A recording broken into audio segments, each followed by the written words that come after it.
everyone, my name is Chelsea and welcome back to my channel. For today's video, we have my November book haul and wrap up.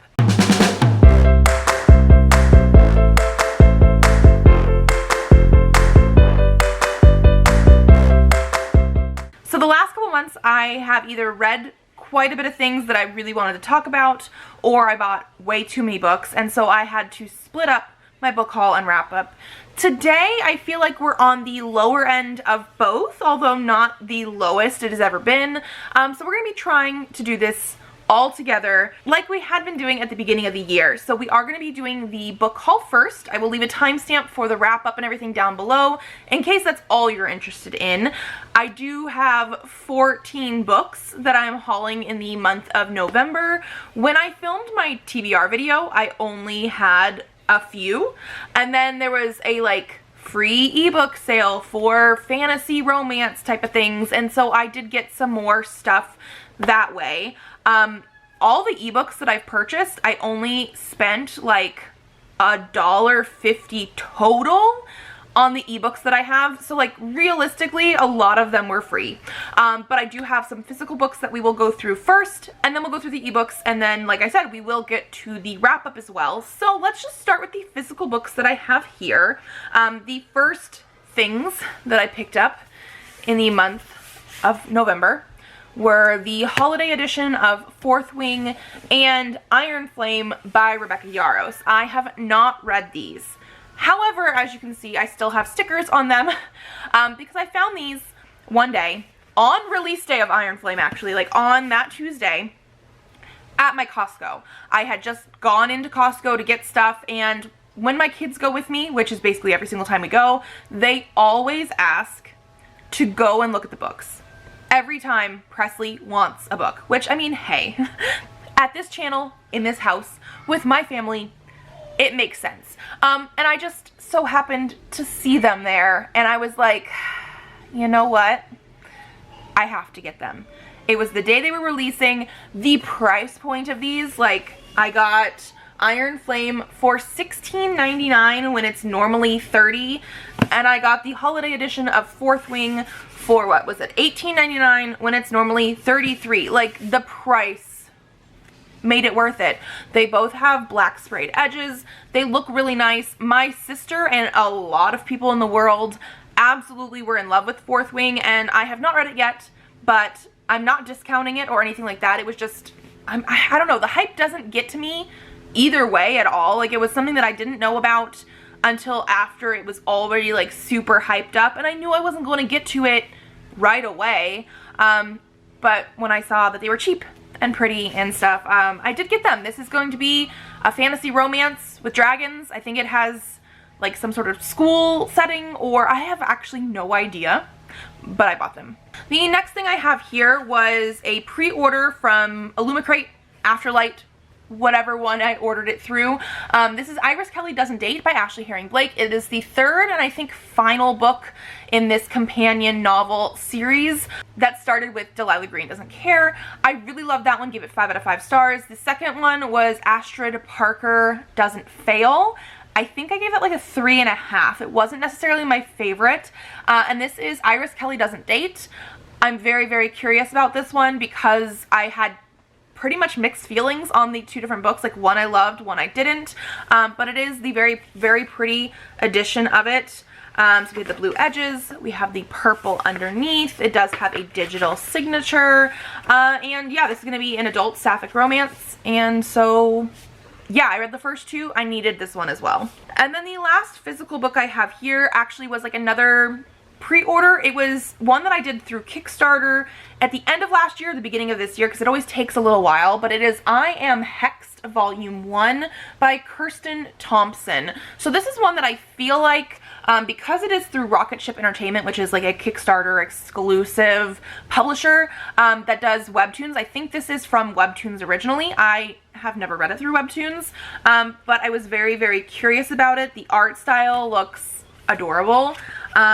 I think it actually has multiple different artists depending on what chapter you're on, because there's a lot of contributors or people that are have done the book. And it is a supernatural political thriller. There's magic, mystery, personal drama, and an accidentally carnivorous plant. I mean, I don't know much about it, but something about the Kickstarter got me, and so I did fund this, and it came in November. And like I said, those were all of the physical books. So now we have 10 ebooks to talk about here. I don't remember much about them. I will let you know as much as I do remember. So let's just pull them up. Like I said, a lot of these were on sale for basically free near the end of November. The first one I have here is The Hunter by Hannah E. Carey. So it looks like Hannah E. Carey, because I was trying to figure out, there was two different books. One was free, which was this one, and then one was like 99 cents, I think. I was trying to figure out the series because everything apparently was published in 2023, and there's multiple series that are called like from the Tales of Pern Cohen, but they're all like different trilogies or something like that. So like this one is the Bloodlines book number 1, and to me this is the one that had the highest number of ratings, not necessarily the highest average rating, but it seemed to be the one that when you looked up Hannah E. Carey, this was like what was coming up for these types of books. So this is the one that I picked. It's gonna be fantasy romance. I don't know much else about it. I do feel like there might be, since there's a wolf on the cover, this might be something to do with wolves or shifters or something. I really don't know. But I decided because it was free, let's try this one out. Then the next one I picked up was Embrace of Shadows by Jess Drew. So this one, again, fantasy romance with fae.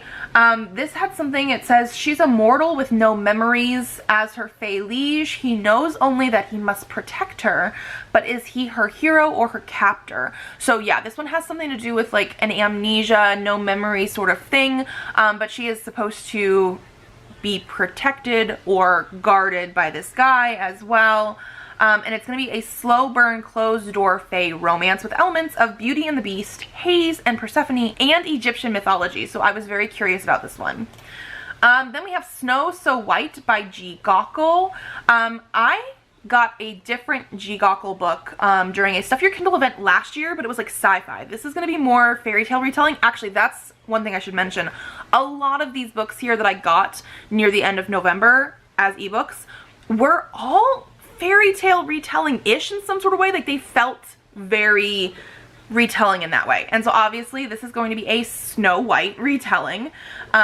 It says it's going to be urban fantasy and fantasy romance, a retelling of Snow White with urban magic, plenty of folklore, and a princess charming. So it sounds like potentially LGBTQ, maybe sapphic romance. And it mentions other stuff like Jack Frost and like a queen with a magic mirror. There's lots of stuff in here. I'm very curious. Then I also picked up A Thieving Curse by Selena R. Gonzalez. Again, most likely a retelling in some way. She must marry a prince for the good of her kingdom, but the man cursed with dragon features who saved her life is the wrong prince. Okay, yeah, I think this is another Beauty and the Beast sort of retelling, but obviously with a twist in there. Like it's not going to be the exact beastly prince that we expected, I guess. So again, we will see. This one also says that it is fade to black. So I mean, I know a lot of people are not necessarily looking for that in their romances, but I don't mind. I actually sometimes even prefer it, so we'll see. Then one that I picked up not during the very end of November, but it was again during like a sale where it was basically free. I picked up Wicked Coven by A.S. Green, and this one is a witchy enemies to lovers romance.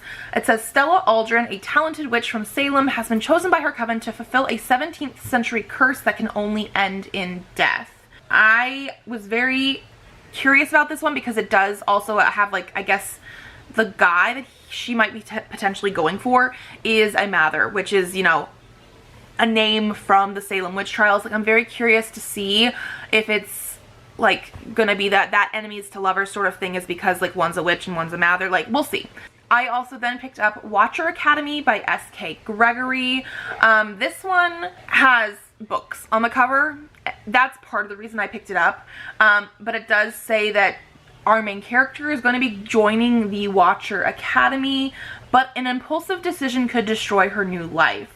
Apparently there's some sort of artifact that either I don't know, breaks or she loses or something, and then she has to try and fix it. So we will see. Another one from the like fairy tale retelling-ish time is Peaceweaver by Everly Haywood. This is a forbidden love one, and it does say that it's going to be inspired by Hades and Persephone and Norse mythology. It is also going to be one that has closed door, no sex on page, according to what it said. And I believe this one has like a disability representation in here. It does say the prince has a strange ailment with no cure. I'm trying to remember if they specified exactly what it was, but I think this is one that had the disability representation. And then we also have The Cup and the Prince by Day Leitao. This is one that does say it is specifically a YA fantasy with romance, action, and intrigue. And this one has a Royal Games. I'm very curious about those kind of books. Like, I really like that trope, and so I picked that one up as well. One that was not part of any specific sale, except for this author had some books that were very, very cheap, was The Faerie Games by Michelle Maddow. So I've tried a vampire novella by Michelle Maddow before, and was okay with it, but I think vampires are not necessarily my favorite paranormal creatures. But what she was doing is she had box sets of her books actually for like 99 cents for the entire series, and she had it for all of her series in the dark world, like there's multiple series in that world, and the Faerie Games sounded the most intriguing to me. You do not have to read these series in order. You can if you want like more backstory into the world, but I think the vampire series was the first one listed, and so I was like, you know what, I think I'm just gonna pick the one that I'm most intrigued by. I'm only putting the first book onto my actual TBR, but I actually picked up the whole box set because that was what was on sale for 99 cents. And this one is going to be about fairies. So it says, I'm Selena Pierce, and in the past few days I've been kidnapped by fairies, gifted with powerful magic, and forced by the gods to compete in a twisted game to the death. So again, games. This is the one that sounded the most intriguing to me, and so yeah, I picked up the whole series technically in a box set, but I'm going to put the first one on my TBR. And then the last book that we have here is Curse of Stone by Veronica Shade. So this is going to be a very paranormal, witchy sort of one. Supposedly, witches can't kill, but Madison accidentally killed her boyfriend, and now a girl at her witch academy is dead too. So this is one where she, I guess, goes to school, and because she had that like accidental death thing before happen, when somebody else is killed, people start thinking it's her again, even though it's not. And I'm assuming she has to sort of figure that out. So I think this is a pretty good mix of YA and adults. A lot of these ones, like I said, felt very fairy tale retelling. I don't know if that was like the theme of any of the stuff that I got, but a lot of them were, and I do usually gravitate that way, so that could just be me. And then a lot of them also were, even if they weren't YA, they are closed door, so I'm very curious about those as well, because again, some people absolutely hate that, some people absolutely love that. I don't mind either way too much, but I do like that idea. So yeah, those are all of the books that we're hauling today. So 14 of them, but hopefully not too crazy. We're now going to get into the stats and wrap up. So I actually did read 9 books in the month of November, not exactly as many as like the 14 I technically needed to do for Clear Your Shit, but I was still pretty much on it. And so the 14 books that I hauled, minus like the 9 books that I already did, like I didn't mess up my TBR too much. So let's get into those reading stats. Like I said, I did read 9 books for a total of 2,190 pages. I did listen to some audiobooks in the month of November for a total of 6.5 hours. And then for the reading method, so I read 4 physical books, 3 ebooks, and 2 audiobooks. For the genre, we had 3 romance, 3 fantasy, 2 sci-fi, and 1 horror. For the book format, this is a little different than some of the other times of the year. I had 8 novels, but I had 1 play. This is the first time I've read a play in a while, so we will talk about that. As for indie or traditional, I had 5 traditional books and 4 indie books, so actually a almost half and half split. Like if I would have read 1 more indie book, it would have been half and half. For how I got it, 5 of them are ones that I bought myself this year, 3 of them are ones that I owned previous to this year, and 1 is a book that I had been gifted by someone else. As for the age category, 6 of them were adult, 1 was young adult, and 2 were middle grade. And then for the star rating, I personally feel like this was a little bit of a like mediocre month. We'll get into it. It says my average rating is 3.5, which is a little bit lower than what the average is for the entire year. And the reason I feel like it's a mixed bag is I didn't have any like full 5-star reads. So like when I was looking at what my favorite book of the month was, I don't think it's actually my favorite, but out of the ones that I read this month, yes, obviously, it was the highest rated one. But like, so let's get into it. So my lowest rated was a 2.5. I had 1 2.5, I had 3 3-stars, I had 2 3.5 stars, I had 1 4-star, and I had 2 4.5 stars. So it was just very like middle of the road-ish. So it felt not as good as it could have been. But that being said, let's get into the books. We are going to start with the lowest rated one and go up to my favorite of the month. So my 2.5 star is The Gunslinger by Stephen King. Yes, I have finally read another Stephen King. I was supposed to do a whole Stephen King thing this year, and it definitely just was like too much at the beginning of the year, and it slowed me down. And I think it's partly because of books like this. I gave it a 2.5. It was not the worst one I've read by him this year or ever, but I did not get it. If I wasn't having to read this because I need to read The Drawing of 3 later, I would have DNF'd it because I just did not get it. And I knew going in that this was not going to be a very good book because I had heard from multiple people, like reviews online. Even Stephen King acknowledges that this is not the best book, but I've heard that this is really bad at setting up the series because this is the first book in the Dark Tower series, and then book 2 is better, and so I'm really hoping it's going to be better. But the writing style, the way that this starts, the fact that I just really had absolutely no idea what was going on for a lot of this book, most of this book. I still don't entirely know what's going on with this. I just did not like it. Like, this is not the type of writing style. This is not the type of storytelling. It's very overly sexual as well. Lots of like blood and gore too. Like it just felt, for like 200 and something pages, it felt very like giving you a ton of mature stuff, but just because it could, not because it had any real purpose. I will say I did like, what is the guy's name? The kid's name? Jake. I did like the way that he was sort of introduced and the fact of like how he came to be in this world.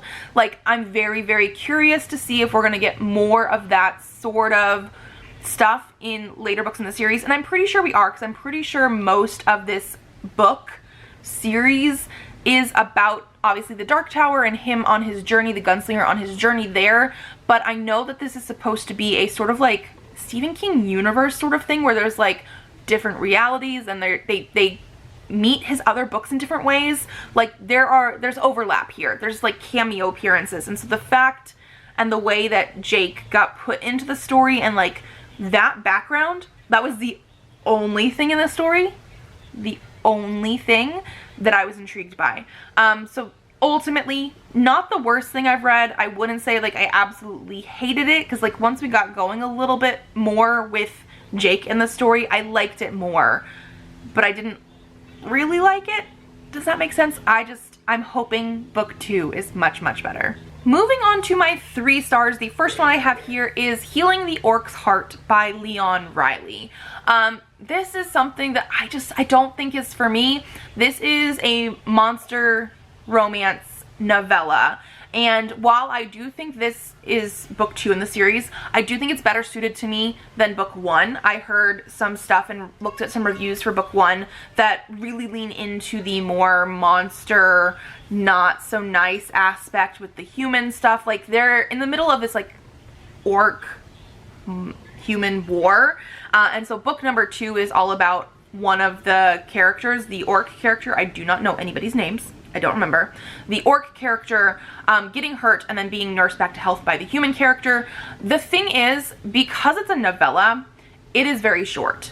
The other thing is, by halfway through this book, they're not even together anymore. Like, everything that was supposed to be development for a potential romance, a relationship, even the sexual attraction was so quick. It didn't feel like there was any actual build up for it, and then we were supposed to care about these characters that I did not care about. So I think part of it is that this is probably just not the series for me. I think another part is they were just written so short that you're supposed to take a lot on just like faith, and I just couldn't do that because I didn't feel any sort of romantic buildup or anything between these characters. It does have some very questionable content and some things that could be very dark, and I just don't think that's for me either. So I just, yeah, 3 stars. It was okay, but like not my thing. The next 3-star I have here is Music of the Night by Angela J. Ford. This is another one where I just don't think it was done as well as it could have been. It was very mediocre, very okay for me. And I think part of it is this is supposed to be like a Phantom of the Opera retelling, but in like a fantasy sort of world. But like, all the character choices here were so random to me. Like, there was the barest amount of Phantom of the Opera retelling, and then it was just a lot of putting stuff in the book that didn't really have any explanation behind it. Like, I was waiting for more of like why this character did this or why this world is this way, and there was just none of that. So it was something that I did end up skimming a little bit near the end because I just didn't really care about the actual, like, near the end of the story was like, here is the explanation for some of this stuff. Not all of it, but some of it. And I just didn't really care by that point anymore, because I would have rather had a little bit more of like, here's the explanation for why this stuff is happening throughout the book, not just as like to close it out at the end. My next 3-star is An Unkindness of Ghosts by River Solomon. I do want to thank MJ for sending me this book. I absolutely loved The Deep that I read this year by River Solomon. Like, 100% loved it. 5 out of 5 stars. That was a novella and very different from this one. That was a little bit more fantasy. This is definite sci-fi, but I don't think I 100% got this again. This is something where the motivations for the characters, again, I just wasn't 100% getting it, or even the motivation of the story. Like, we start off with me thinking that we're gonna get, you know, answers for a lot of stuff, and throughout the story, like, one of our main character, I don't even remember their name again, Aster is told, like, her mother disappeared, has died, something like that at the beginning of the story, and like, they have journals of like stuff about the ship and all these kind of thing, and like there is a mystery of what happened, but it doesn't seem to be at the forefront of anything of this story. We get some answers near the end, but like there's just a lot of stuff again throughout this story where I was confused as to what the point was. This is very LGBTQ. I liked a lot of the different discussions with some of that stuff here, but again, it was almost a normalized queerness world, except for it wasn't. Like, they had different genders and different gender identities, and different, like, if you decided that your pronouns were like they, them, you were actually on different parts of the ship. So it wasn't like you got to decide who you were necessarily. It was just like where you were born is what they referred to you as. So I was a little bit confused about that. And then there's a lot of prejudice still with people that happen to be either gay or sapphic or, you know, bi, that kind of thing. So it felt like it was supposed to be normalized queerness, but it was not actually normalized in this setting. There was still a lot of, yeah, very like homophobic talk and that kind of thing. There's also a lot of like racism stuff. There is rape and murder and a lot of like, yeah, the sexual assault and child abuse, and there's a lot of really dark topics in here, and I don't think because of that with it and the fact that I wasn't entirely sure where this book was going, I don't think I liked it as much. I really liked The Deep. I did not like this one as much. I will say I did like the discussions of autism stuff in here, because you can definitely see that that's what Aster is. She is autistic, she has autism, and I did like that sort of aspect, but again, I wasn't entirely sure what this book was meant to do. As for 3.5, the first one I have here is Eat Your Heart Out by Kelly DeVos. I will say I read a different book by Kelly DeVos earlier this year and gave it like 2 stars because I really didn't like it. I did like this one. This is about zombies at a fat camp up near Flagstaff, Arizona. It's during like a blizzard. Shit goes down. My biggest issue with this is it is supposed to be like a satire. I did like a lot of the characters. However, they constantly refer to themselves as like different horror tropes, or like the different characters that are usually in horror movies, because one of the characters referred to the characters like once they knew that there was some sort of zombie thing happening, they were like, oh well, you're action girl, and you're the basket case, and you're the courageous captain, and you're the jock, etc, etc. And these characters, based on the beginning of the story, they have like a set percentage of like how likely they are to die, and the thing is, they say it over and over and over again. Like, one of the characters is like, nobody can tell if he's supposed to be the courageous captain or the jock, and like, if you're the jock, you're more likely to survive. If you're the captain, you have to go down with this ship. And not only does the character who mentions this kind of stuff talk about it a lot, but even later in the book, when it's like they split up to go do different things, and I know you're not supposed to split up, but whatever, they split up to do different things, even that guy who has never heard of these tropes before, because he's like the jock, he even in his head is like, so am I the jock or am I the captain? Am I the jock or am I the captain? Like, they just drill it into your head so much that it was annoying. So I did like a lot of this stuff. I did think the zombie aspect was pretty interesting, but there were things like that where they were just hitting you over the head with it that I just got annoyed at it. And so I did really want to like this, and a 3.5 is pretty good for me. Like, it's good, but it's not something that I'm probably going to keep on my shelves. It's probably not something that I'm going to like necessarily want to reread. But it was just, yeah, there was just like little things that I was like, I get it. Okay, I get it. The other 3.5 here is The Blonde Identity by Ali Carter.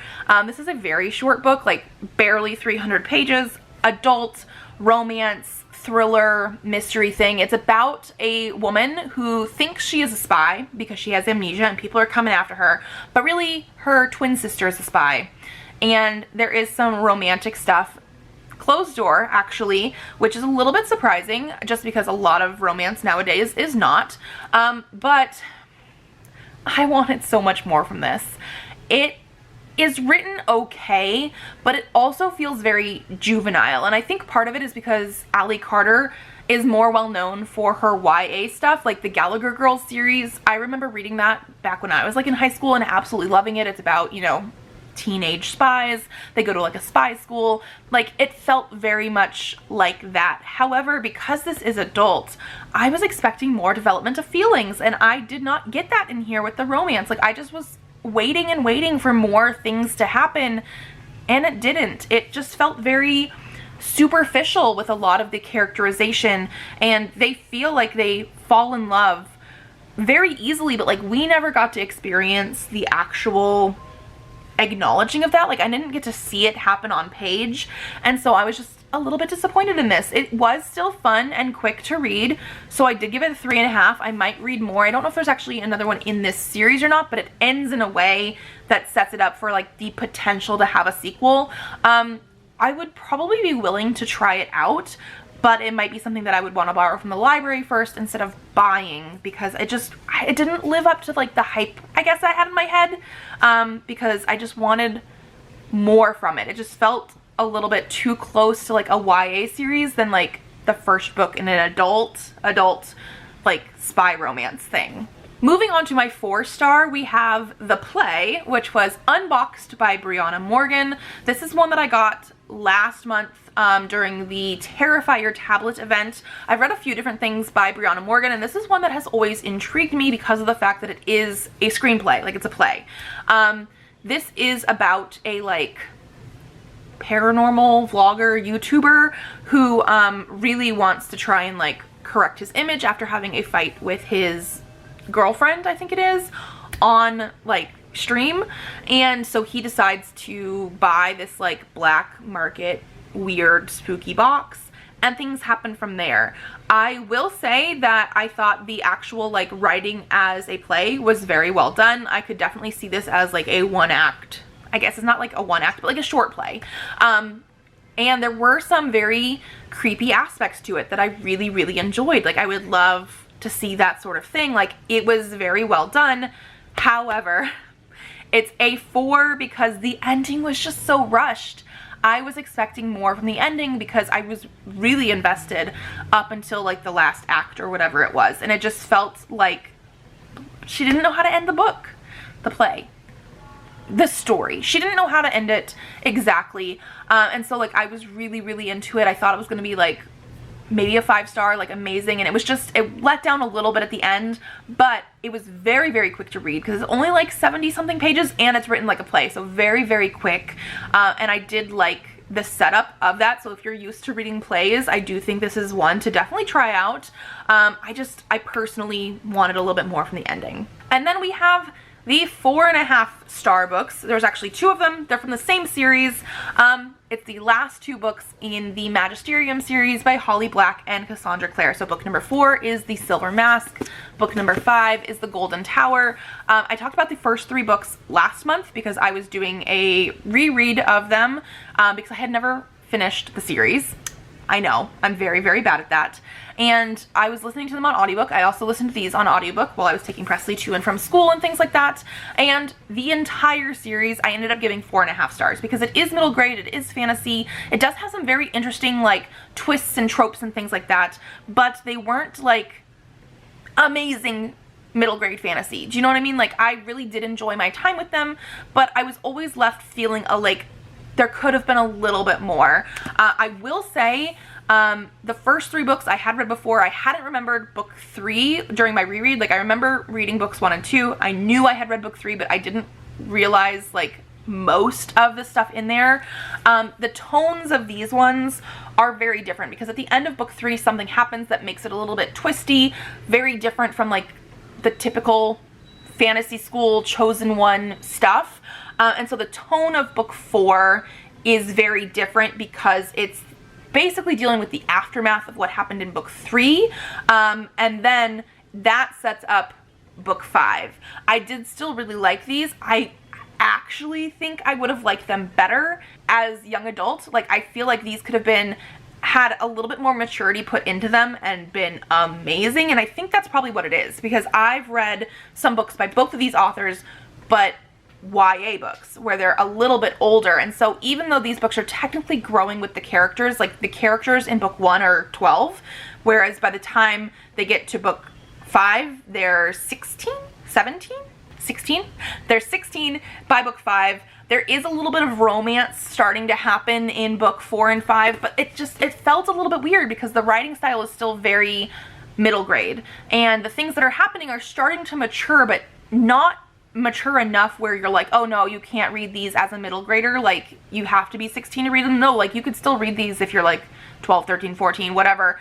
And so I was just really thinking it would have been benefited by this whole series maybe being young adults. I did still really enjoy it. I like the magic aspects in here. I like what they did with it, but every single book is like 200 and something pages, and so I just feel like if they would have been maybe aged up a little bit or added to a little bit, booked out a little bit, these could have been really like 5-star reads for me. But besides that, I guess The Golden Tower is my favorite book of the month because I do think I like this one a little bit better than The Silver Mask, although they're very comparable. Like, the whole series is very comparable to each other. And so yeah, so a middle grade fantasy series is my favorite of the month. Not necessarily the best books I've ever read, but I did still really enjoy them. The audiobook, I will say, the audiobook narrator is the same narrator for the entire series. He sounds old. He sounds old. Like, sometimes you listen to audiobook narrators, like with the women, and you can get people that sound like they should be teenagers in the story. Like, I do really appreciate that. The guy that read these ones sounded old, even from the very first book in the series. And so I think that also is part of the reason why it felt a little bit weird sometimes with these being middle grade. I wanted them to be a little bit older because, like, the guy, to me, the way it sounds is like he's at least 40. When the main character is supposed to be like 12 to 16. But yeah, I did still really like these. So take that as you will. Okay, and then that is everything for today's video. Hopefully this video is not too long because I did decide to combine the haul and wrap up again like we used to do. And if you like this video, give it a thumbs up to let me know. Subscribe to this channel if you'd like to see more videos. I do have videos coming out on Tuesdays and Thursdays, so I will see you then. Bye.